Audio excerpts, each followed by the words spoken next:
Decluttering can feel overwhelming and stressful. So, today I've got some tips that might be able to help you out on how to start small and to tackle all of that stuff that we've been avoiding. Hi, my name is Alicia, and on this channel, we talk about decluttering, organization, budgeting, and everything that kind of fits into those categories. So, when you have a whole bunch of stuff you need to declutter and you're just looking at it all and you just feel overwhelmed, where do you start? How do you even get to the mindset of tackling these things? And it just looks overwhelming. And then you just want to go sit in a corner, maybe cry, or just avoid it altogether and go watch some YouTube or something like that. But we know we need to get into these things and we know we need to look at it and we know we need to go through it. So, my biggest advice would be to start small. Do baby steps. Baby steps are always the key, in my opinion, to doing anything that is a big project. And I use that for everything: painting, knitting, cleaning, everything. Baby steps. Because sometimes you just don't want to tackle it. Sometimes you just don't have the energy. Um, yeah, there's always a whole bunch of reasons why we don't want to get to that. Baby steps. Always start small. And by starting small, I mean, let's look at a box and kind of go through it and see, um, is this something we can keep, something we use, something that nobody has a need for anymore. I like to put things into categories. So, especially with paperwork, but we're not talking about paperwork today. Today is more about stuff, but the same rules apply. So when we were looking at stuff, we got to put into categories and go, okay, I don't want to deal with all of this, but I need to kind of go through it. So this is the keep, this is the maybe, this is the definitely no. And then you get a box, Amazon, whatever you're ordering from, Chewy. Get a box and throw that stuff that you know you don't want and nobody else wants into that box. Everything else goes back into the original box. Now you've downsized a little bit and you got rid of some stuff. And you're going to do that with every little thing that you know needs to be decluttered as far as getting rid of things. Now, if you're somebody who likes to have a system in place for organization, you can use baskets and you can use totes. I'm sure there's other things. I am not a person who uses those things, so I'm trying to think off the top of my head. Uh, Organization type stuff. It's more on the Pinterest board aesthetic type of thing. And you can use those, but just try not to get into the trap of those baskets and totes and things becoming a catch-all, where now you've got something new you need to declutter and go through all of the time. If you have time to go through a storage unit or a big closet or something you've got all day, just remember it's going to get messier before it gets cleaner. And what I mean by that is sometimes you got to take everything out, put things back in. And if you've been there, you know, it's a big mess. One time I was cleaning out my mom's closet, and it's a pretty small closet. She lives in a small condo, but it was a big mess. Her whole bedroom was just filled with everything that was in the closet because we needed to go through every little thing. But we got rid of at least a third of the stuff that was in there, because what happens is when you have too much stuff, especially in a small space, you don't even know what you have anymore because things kind of get pushed to the back. They get into the corners, they go on the top shelf.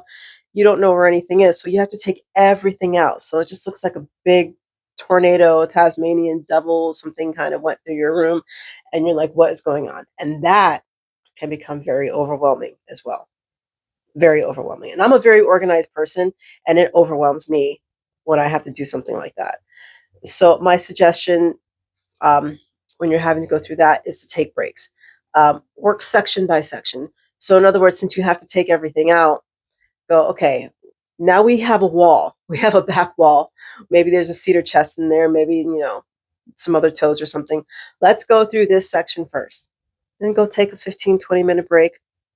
Get a snack, get a drink, go back and tackle another section for that closet. It's going to be an all-day affair, but if you're doing this, you probably already know that going in.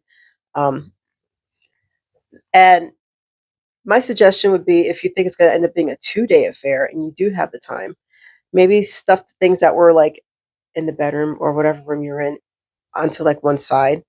If that's a room you're sleeping in, not everybody sleeps in a bedroom. But if that's the room you're sleeping in, kind of shove things to the side so you've got some room, and then start working through it the next day. But my suggestion would be, when you're taking everything out of a closet or something like that, it's just kind of work section by section so you don't get too overwhelmed, but you're still able to look at everything, figure out what's going on, get things in boxes that you know you don't want, and then have your maybes and stuff, and then put those back in, because maybes in my opinion are a stay. Because if you're still like, on the fence about it, we need to hold on to it for a little while. Um, if we don't think there's any rhyme or reason for holding on to the thing, maybe put that in a separate box so that it's not with everything else that you know you're keeping, so that you can kind of look at it later. It's the same thing where, if you're on the fence, it's like, yeah, we'll look at that in a little bit. Um, maybe when you're done with everything and you've organized everything, put everything back into the closet or whatever, you look at it and go, okay, now I need to make a decision. Those are for things that have no rhyme or reason. If it's a item that you're just really on a maybe about and you're not sure, those are the things that go back into the closet or the room or whatever.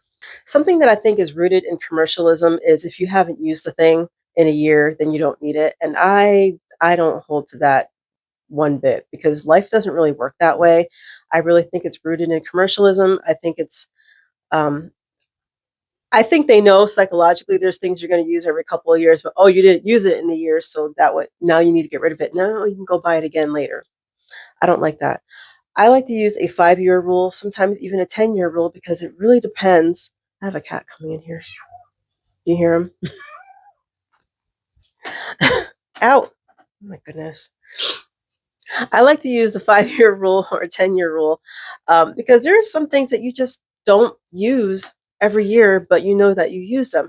A lot of that will fall into the category of like um, kitchen items, like for special occasions, things like that. Fancy dresses that are still in style because they're more like traditional, but you're not going to use it every year. Things like that. So those are always going to be a key. I am not going to get rid of that. So maybe if you're stressed out, hold on. Sorry about that.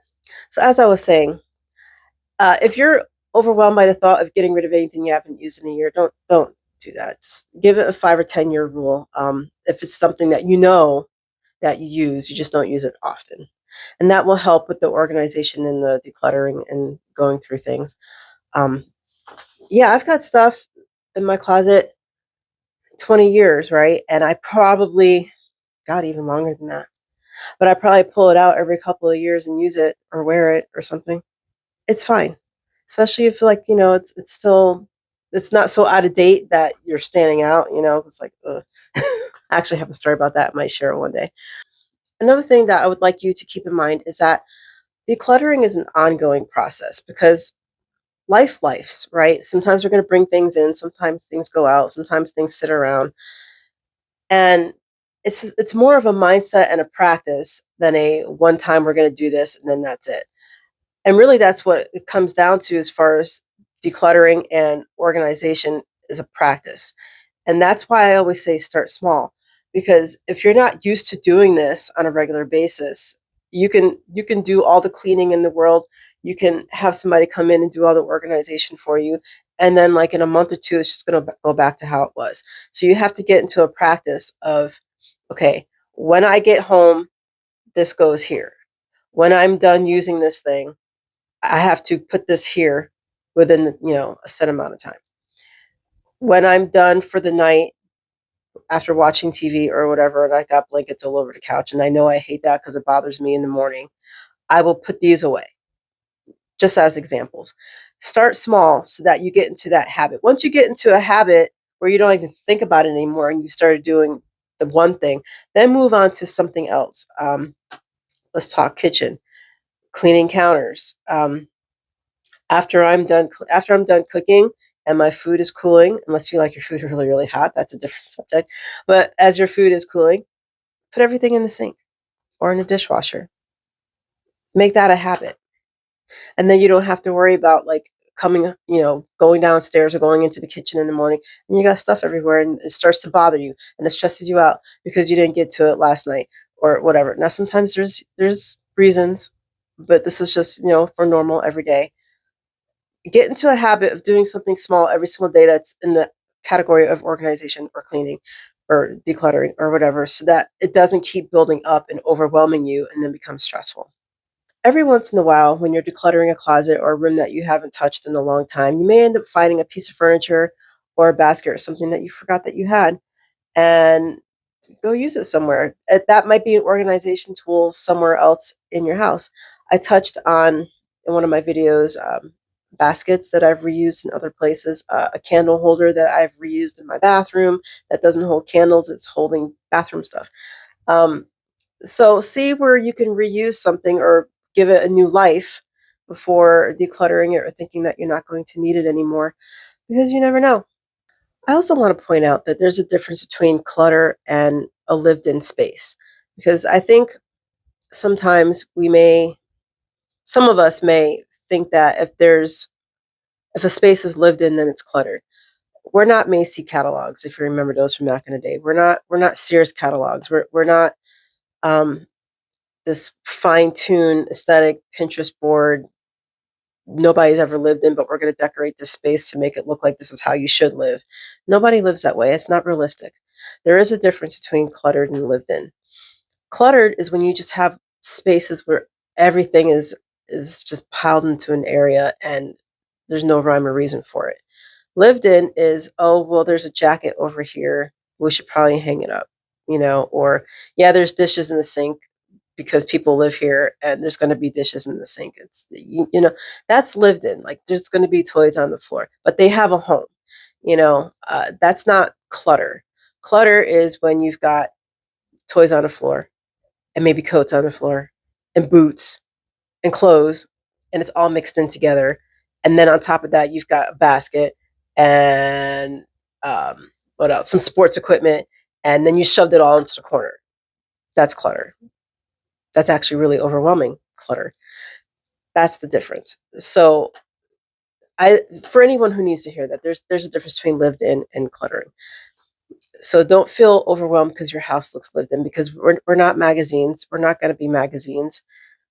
And if you live in a house where it looks like a magazine, tell me your ways. We would like to know. Seriously, no judgment. Seriously, we would like to know. We want some tips. Yeah. My channel's too new to give you reference videos at the end of the video, but I will put an iCard up over here. So if you want to see any other videos about decluttering, you can go check those out. And if anything in this video resonated with you, please give it a like and think about subscribing. And I will see you next time. Bye.